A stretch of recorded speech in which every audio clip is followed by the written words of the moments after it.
தென்னாடுடைய சிவனை போற்றி எண்ணாட்டவர்க்கும் இறைவா போற்றி அருட்பெருஞ்சோதி அருட்பெரும் ஜோதி தனிப்பெருங்கருணை அருட்பெருஞ்சோதி.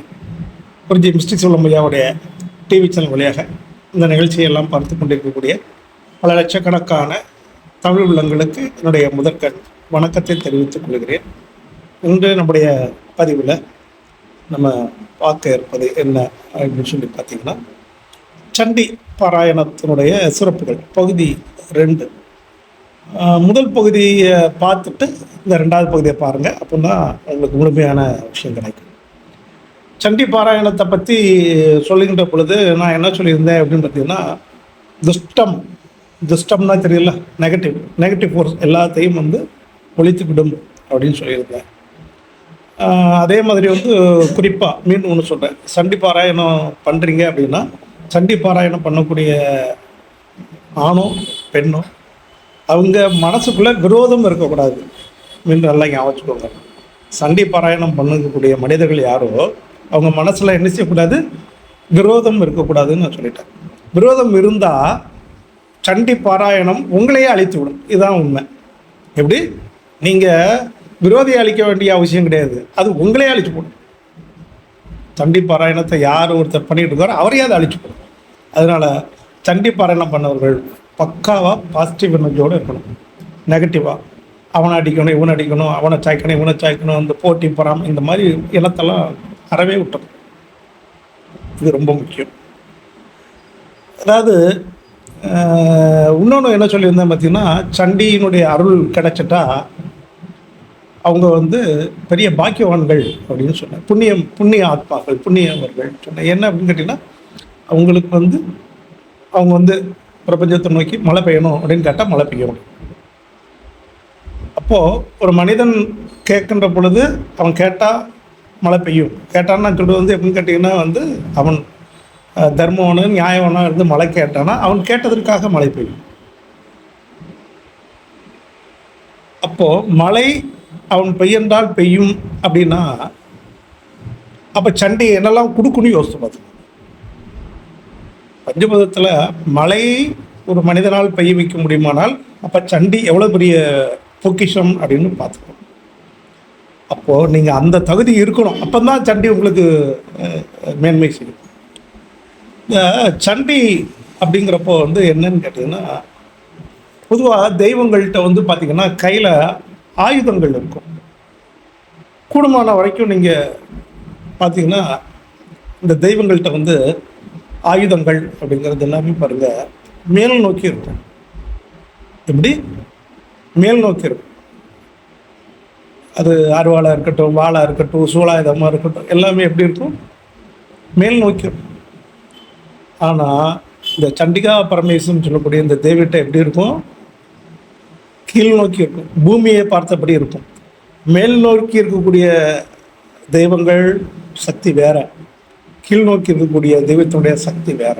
அதனால தான் சொன்னேன், கீழ் நோக்கி இருக்கக்கூடிய சக்திகிட்ட நீங்கள் போய் பொறாம உணர்வோட ஒரு போட்டியாகவோ விரோதியை அழிக்கணும் அப்படின்னு கேட்குறப்போ கிடைக்கும், நீங்களும் அழிஞ்சு போவீங்க. அதுதான் இந்த கீழ் நோக்கிய ஒரு ரகசியம். அதனால் சண்டியை யார் பாராயணம் பண்ணவர்களோ அவர்களை எதிர்ப்பதற்கு இந்த உலகத்தில் ஆள் யாருமே கிடையாது.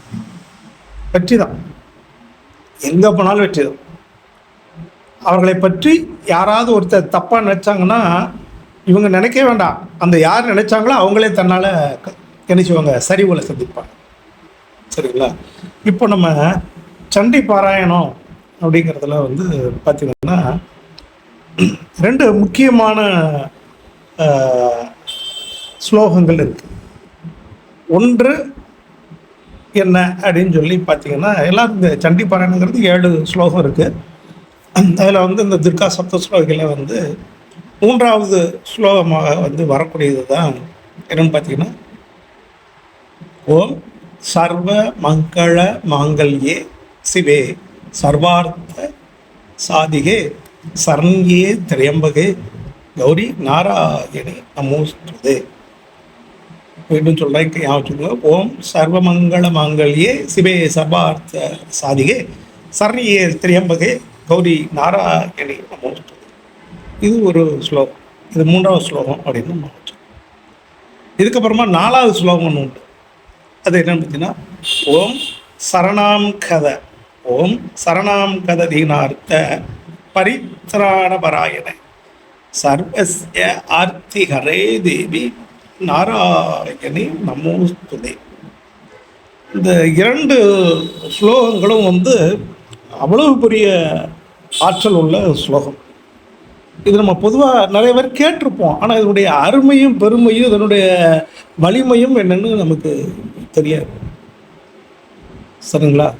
அதனால் இந்த 2 ஸ்லோகங்களும் சண்டி பாராயணத்தில் ரொம்ப முக்கியம், பயங்கரமான முக்கியம். இந்த 2 ஸ்லோகத்தையும் நீங்கள் ஒரு உதாரணத்துக்கு வச்சுங்களேன், டெய்லி வந்து 21 தடவை இதுவும் 2வது சொன்ன ஸ்லோகத்தையும் டெய்லி 21 தடவை ஜோம் பண்ணிங்கனாலே உங்கள் வாழ்க்கையில் சொல்ல முடியாத அளவுக்கு மாற்றங்கள் ஏற்படும். தடை எல்லாம் நொறுங்கி போகும், தடை தாமதங்கள்லாம் அழிஞ்சு போயிடும், ஒன்றும் நிற்காது. எந்த கிரகமும் 7 சனி, அஷ்டம் சனி, கண்ட சனி எதுவும் ஒன்றும் வராது. அது வாட்டுக்கு வந்துட்டு போகும், உங்களை ஒன்றும் செய்யாது. அவ்வளோதான். தலைக்கு வர்றது தலப்பாக எடுத்துரும். அப்படிப்பட்ட ஆற்றலை உடையதான் இந்த சண்டி பாராயணத்தில் உள்ள இந்த 2 ஸ்லோகங்கள்.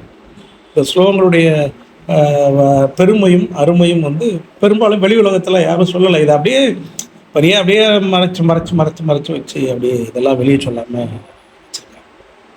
அதே மாதிரி வந்து இந்த சண்டி வழிபாட்டுக்கு ரொம்ப சில கேட்பாங்க, என்ன சாமிக்கு என்ன பிரசாதம் கிடையாது. தெய்வத்திற்கு என்ன கொடுக்கறது, நம்ம என்ன கொடுக்குறதோ அது என்ன வாங்க முடியும். தெய்வத்தான் நமக்கு கொடுக்கணும், நம்ம தெய்வத்துக்குன்னு கொடுக்க முடியாது. அதனால் அதெல்லாம் கிடையாது.